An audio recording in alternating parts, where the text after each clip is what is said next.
1 ते 1.5 तास झालाय आपली कणिक मळून आता हा. तर आपण आता पोळी करायला घेऊया. इथे आपण अशा 2 लाट्या करून घेतल्यात. आपल्याला पोळी जेवढी मोठी लहान पाहिजे त्या अंदाजाने, आणि ह्याच्यापेक्षा जास्त आपल्याला गुळाचा गोळा घ्यायचा आहे. हा आपण गुळाचा गोळा केलेला हा थोडा कडक झाला होता, कारण आता थंडी आहे ना, तर याला दुधाचा हात लावून मी परत मळून घेतला आहे. तर आता आपल्याला ह्या गोळ्यापेक्षा थोडंसं जास्त घ्यायचं आहे. या पद्धतीने आपण आता हे बाजूला ठेवूया. आणि इथे मी गव्हाचं आणि तांदळाचं पीठ मिक्स केलं आहे लाटण्यासाठी. तुम्ही नुसतं गव्हाचं किंवा तांदळाचं पण नुसतं वापरू शकता. आता आपल्याला हे थोडंसं मोठं करून घ्यायची पुरीपेक्षा थोडं मोठं, किंवा तुम्हाला जसं मोठी आवडत असेल, सोपं पडेल त्याप्रमाणे लाटायला.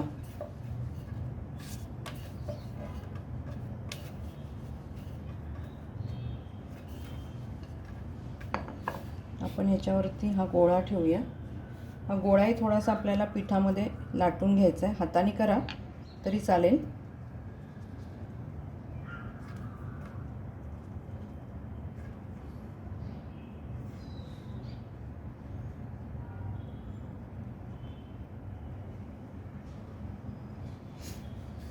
गॅस एकदम बारीक ठेवा.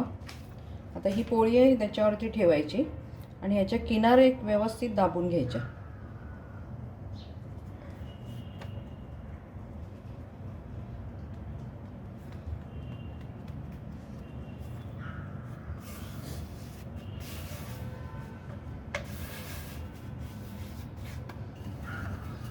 किनारीला लाटायचं, मग मध्ये बरोबर सारण राहतं आणि किनार पण चांगल्या दाबल्या जातात.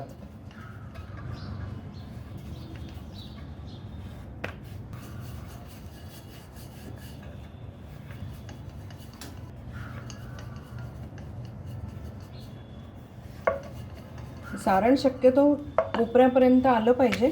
कधी कधी राहतं. आता बघा माझी पण इथे पोळी थोडंसं सारण राहिलं आहे. तर असं खूप असेल ना तर कात्ण्याने जर आपल्याला एकसारखी पाहिजे असेल तर कापून घ्यायची. पण आता आपण घरातच खाणार आहोत तर तेवढं चालतं. खूप नको राहायला, आणि खूप राहिलं तर काढून घ्यायचं.